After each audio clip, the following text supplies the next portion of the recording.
podcast. I had to come back to the center. In the Tao, it talks a lot about coming back to the center. In Buddhism, they talk about the middle way or the middle path. And there's a lot of context to that. There's a lot of different interpretations of that. But I think in both cases, the idea is maintaining a kind of balance in all things, taking the middle way, not going too extreme to one side, not going too extreme to the other. Whether that's with your appetites or with your emotions, with your political ideas, and that's really the crux of this, okay? Isn't my voice just fantastic? Picked up a head cold and probably on the flight back from New Orleans. And it's reached that phase now where it really hits my voice. So I sound like a friggin' Muppet today. And it will not be a long episode because I just don't have the vocal endurance. And it's also early in the morning. This is the first time I've gotten up to record the podcast before work. Because I am so committed to you, the listener, and so committed to family entertainment. This is Tuesday morning. Truth is, I recorded an episode on Monday that became something of a political rant. And I've been very careful about not letting this become a political show. And that's not easy to do because so much of our lives, particularly in the last couple of months, have become just oppressed by politics and political news that is flying by at the speed of light. And I'm sitting here today dealing with what is no longer just theoretically an existential threat to my country, and it makes me furious. And so I started talking about this a little bit on the episode that I recorded, and realized when I was done that probably it was just a case where I needed to express some stuff. I just needed to say some stuff out loud. And I don't want to be that guy in a group setting. I don't want to be a political ranter in group settings, at least most group settings. And I've been a little bit isolated. And so I haven't expressed a lot of the stuff that I felt I needed to express. And so I did it on a podcast. And it wasn't all that extreme. I'm a gentle sort of character anyways, but just didn't sit well with me. And then this morning when I got up, I was eating my bagel for breakfast and just scrolling a little bit, seeing what's going on, because every day there's some new piece of incredibly outlandish and maddening news. And I get that the dopamine addiction I have goes looking for it, and that's something to be reckoned with. But I was just scrolling through threads, and it's just politics, and it's important. This is the thing. A lot of the time, the political discourse is not actually all that important. In most quote-unquote normal times, yeah, there's politics going on, and half of the world hates it, and the other half loves it, but it's okay. It's not an existential threat most of the time. It's policy, or it's a frame of reference, or it's a point of view that you agree with or don't agree with. And the political discourse ping-pongs back and forth, and you can ignore it and not feel as though you're ignoring anything all that important, but it's different now, okay? With what's going on in the States, all of a sudden, that sort of white noise that's always in the background of politics, there's actually some really important stuff potentially happening. And there's a slippery slope that the world is sliding down. And those of us who have studied history and those of us who are anxious to begin with see all of this and are paying very, very close attention. And it's important to do that. But what I don't want to do is add more to the conversation until it's absolutely necessary. And I feel as though the time for political ranting may come. And I guess I have to steel myself for that. But here now in this moment, I recorded that episode of the podcast and I've listened back to it And I don't disagree with what I said. It's just a question of whether it needs expressed by me at this point in time and whether it fits with the nature of this program. The nature of this program has been loosely defined from the beginning, and some would say that's one of its weaknesses, but I don't really care at this moment. All I'm saying is I did an episode that became more about politics than I intended it to, and I don't want to share it, at least right now. And maybe I need to do some more thinking about it. And so I'm trying to pull myself back to the middle way because the news of the world has pushed me off of the middle way.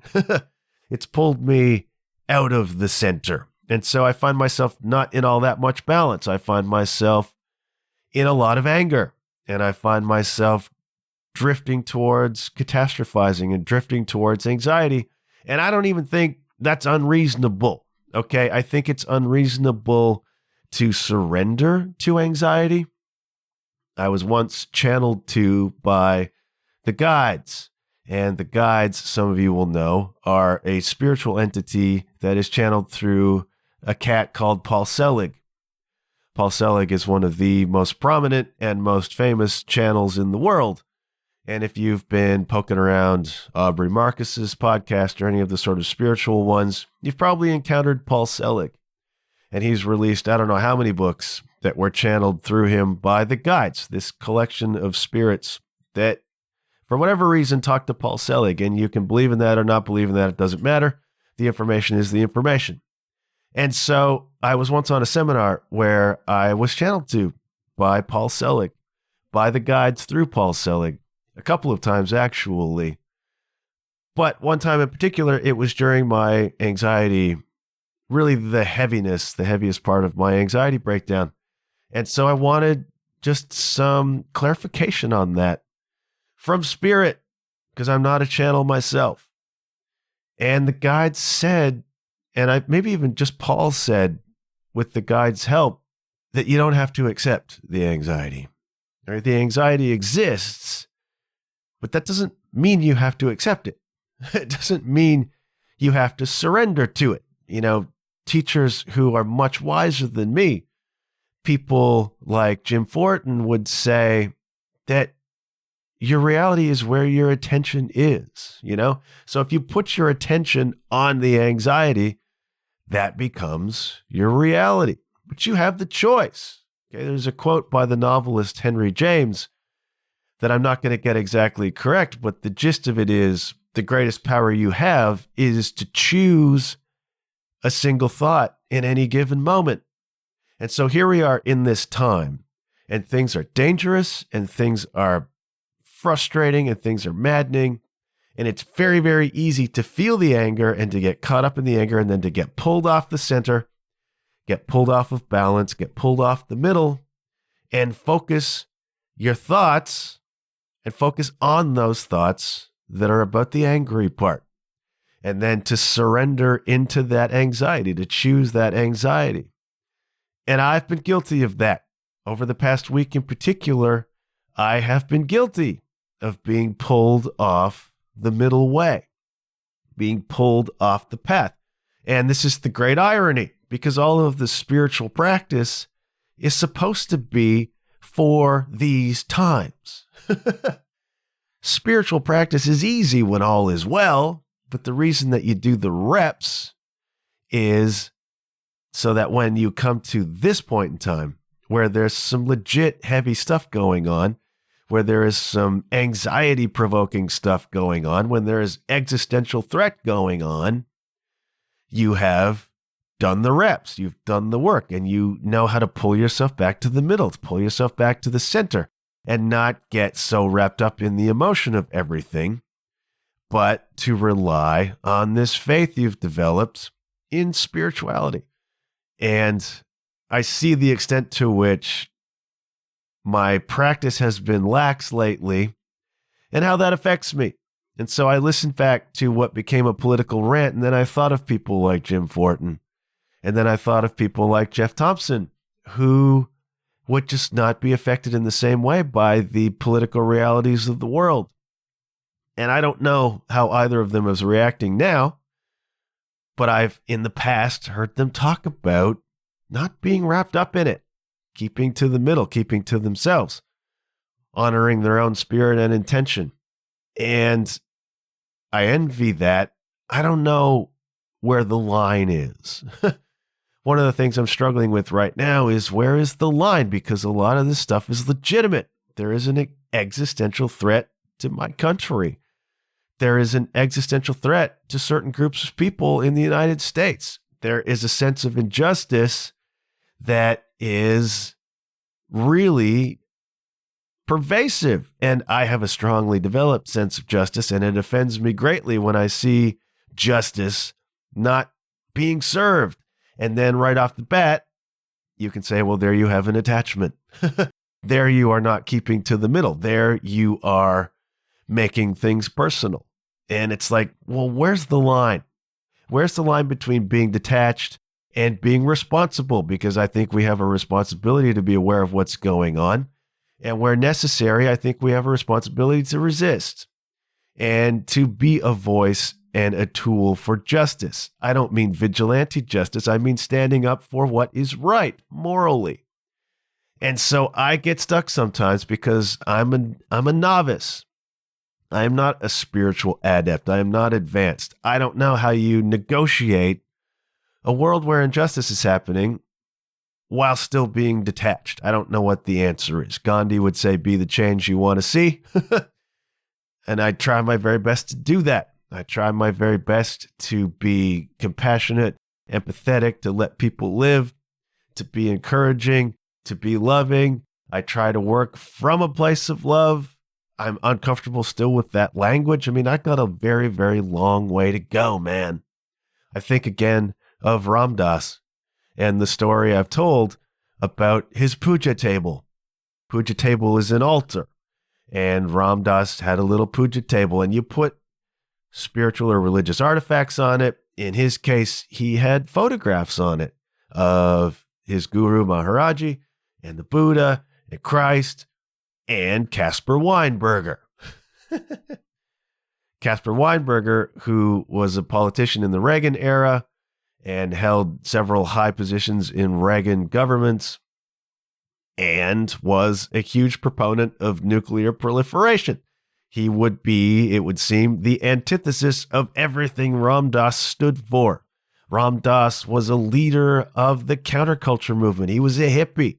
Ram Dass appeared at many anti-nuclear demonstrations, banned the bomb. He was a leading figure in all of that. And so here is Caspar Weinberger, who's all about nuclear proliferation and the military and all of that and war. Ram Dass is the complete opposite. And yet he's got this picture on his table of Caspar Weinberger. And people would say, why, Ram Dass, do you have a picture of Caspar Weinberger on your puja table with Maharaji? And the answer would be, these are the people that we need to love the most. These are the people for whom we need to have the deepest hopeful thoughts. And I ain't no Ram Dass, man. I am a neophyte. I am a spiritual newbie. I don't even have a puja table, but I'm thinking I should probably get one. And could I put Donald Trump's picture on it? What is the middle way? I've been pulled into anger, and I think it's justified because I'm human, and I do have a sense of justice. And I see a lot of what's happening, and I see where it could go. And for somebody who's prone to anxiety, that's what it is, right? Your worst fears are imminent or occurring, but it's not theoretical. Nobody knows what the United States is capable of at this moment with this leadership, and it's a frightening thought. And the problem I get into is getting pulled into surrendering to the anger, becoming the anger, getting pulled into surrendering to the anxiety, becoming the anxiety. And I know that more adept people than me can separate from that and can focus back on the middle way and can be the change and can have a faith in that. And my faith, I've been lax in my practice, and I'm not even sure why. But here's a reminder. You know, I thought yesterday when I was recording that episode that I was recording something worthwhile and useful.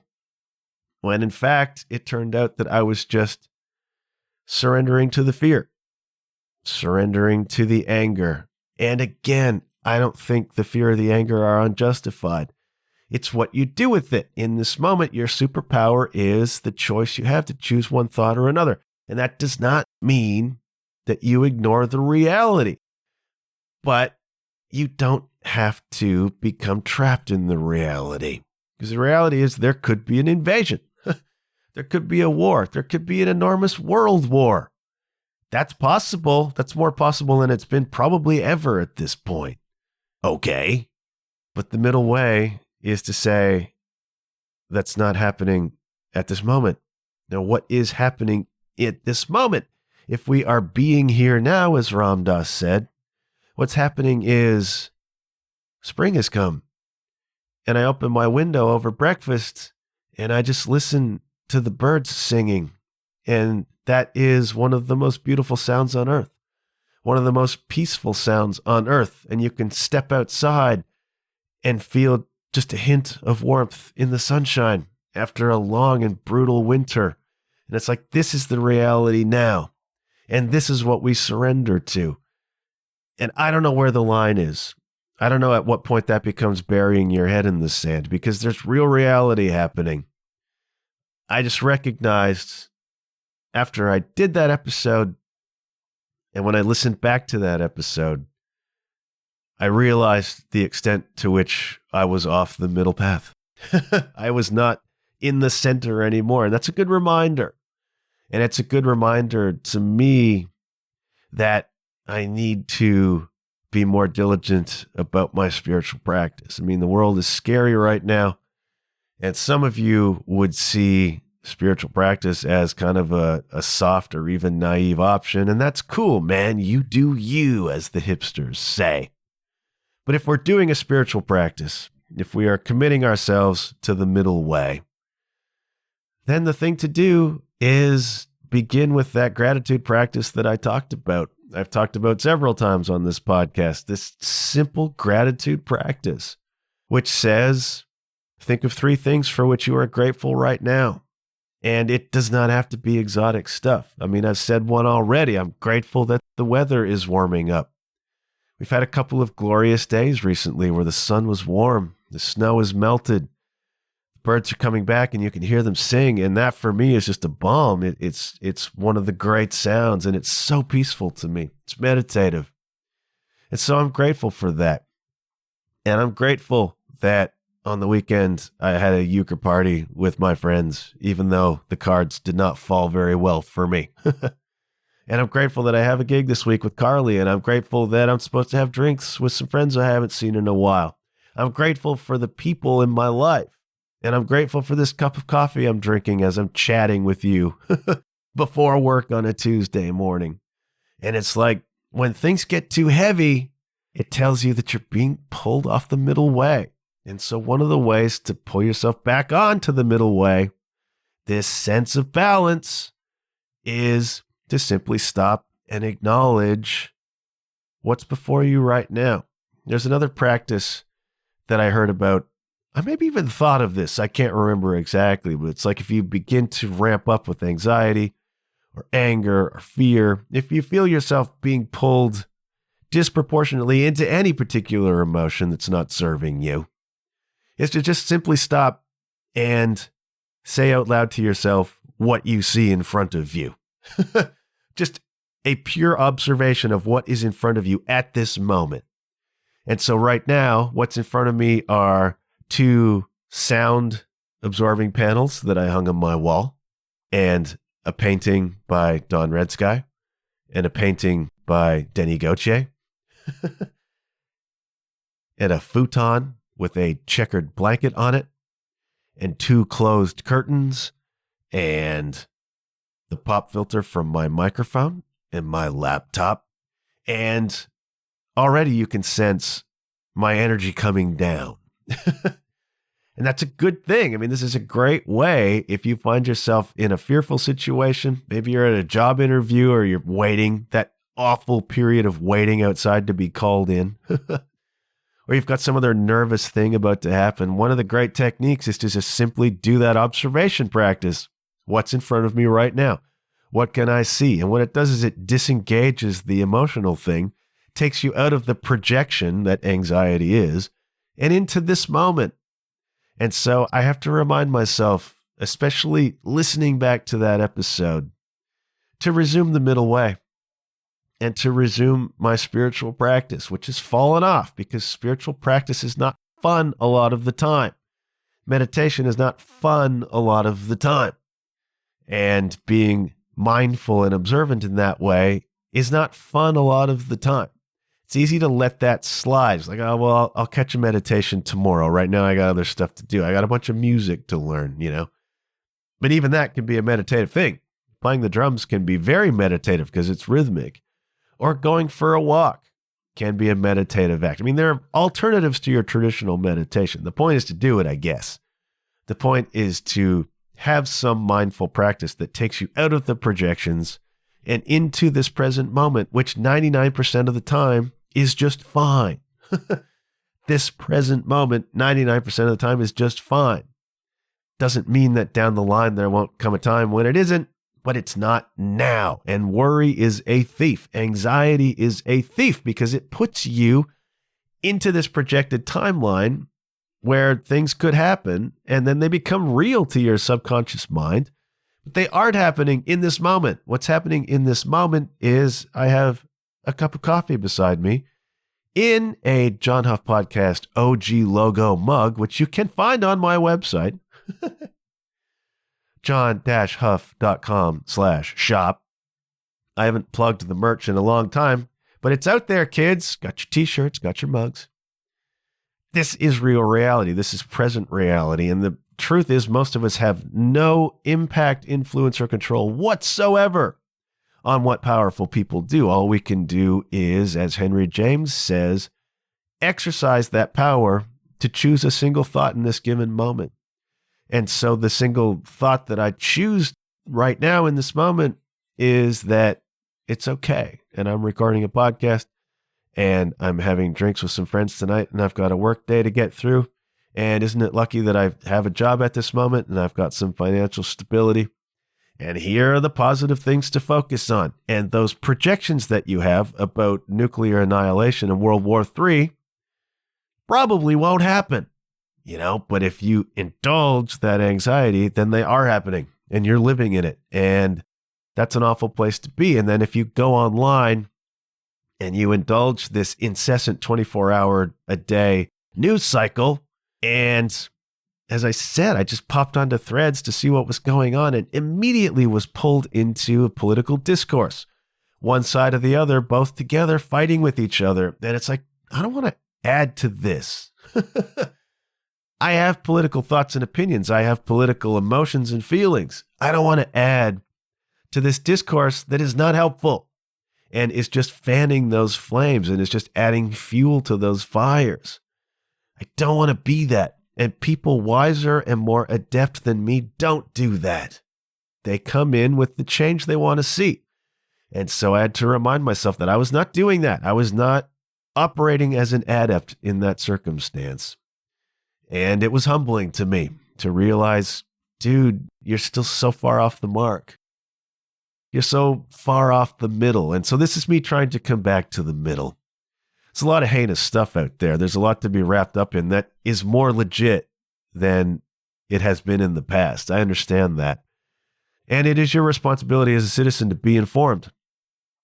But as a human being, it is your responsibility, I think, to keep to the middle way and not surrender to the anger and not demonize the other side. And that is the hardest thing to do. And I think that's why Ram Dass had Caspar Weinberger on his puja table. It's like, do not become that, right? Do not demonize the other side. And so if you've got Caspar Weinberger on your puja table, you have to honor your responsibility as a spiritual person to work from a place of love and to hope for the best. And it's such a hard balance to find that I don't know how to do it, man. I'm just Schmucky the podcaster trying real hard to live a spiritual life and effing it up a lot of the time, to be perfectly honest. But sometimes you get a reminder that you're off the center, that you're off the middle way. And I had mine this week. I'm trying to course correct now. And I'm trying to skew myself back towards a sense of hope, right? Microdosing hope. It's not easy to do in this moment. It's not easy to do in this moment. And that's where the spiritual practice is supposed to be most useful. So I must resume it. I am losing my voice rapidly. And I got to carry on with my day. So I want to thank you for listening this far. I want to thank you for your support. These 216 episodes. I am hoping to recover my voice over the next week and return with something more substantial next week. I haven't had a lot of time lately. Working full-time really cuts the legs out of the time and energy I've got to put into making the podcast. So I hope it's been okay. I feel a little bit guilty sometimes. I have this kind of guilty work ethic, where it's like, dude, if you're not putting a whole bunch of research and time into these episodes, are you actually offering any value? Blind Boy spends all week making his episodes. And I just sort of, particularly lately, just sort of sit down with an idea and start riffing. I don't know if that's effective or not. I hope it is for you, but it's the best I can do at this moment because I'm working full time and I just don't have the time and resources anymore to put into doing more in-depth research and topics here. I'm lately really just kind of working off the cuff, but I'm trying to be very real about it.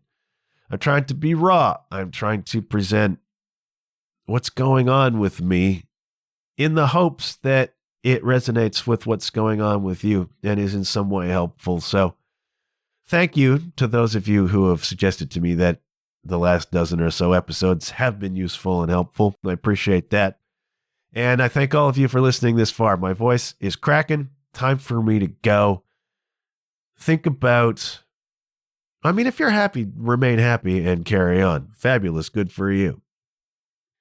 If you've been agitated, if you've been anxious, if you've been angry, if you've been unhappy, I think you're 100% justified in that. But try to think of returning to the center, returning to a sense of balance, returning to the middle way.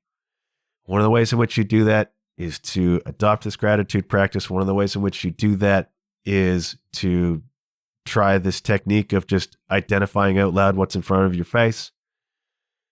And the other is to be the change, right? The other is to, where you see prejudice, respond with compassion and openness. Where you see injustice, respond with love and empathy. Do nice things for other people. Do nice things for other people, because in the end, corruption fails. In the end, the bad guys really don't win. And I know that in the losing, a lot of people lose with them, and I don't want to go there at this moment, but I shall try my best to hold on to the center and to my own faith and to cultivate it.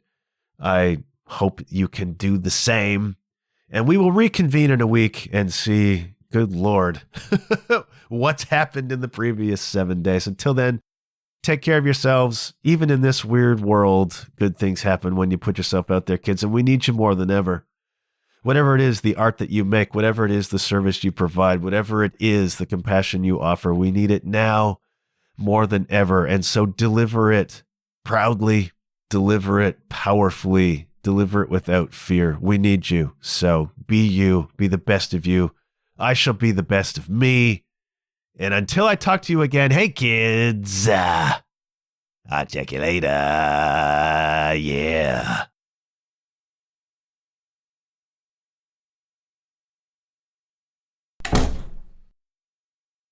Couldn't sing anything even if I wanted to right now. But man, do I have that FM radio voice going.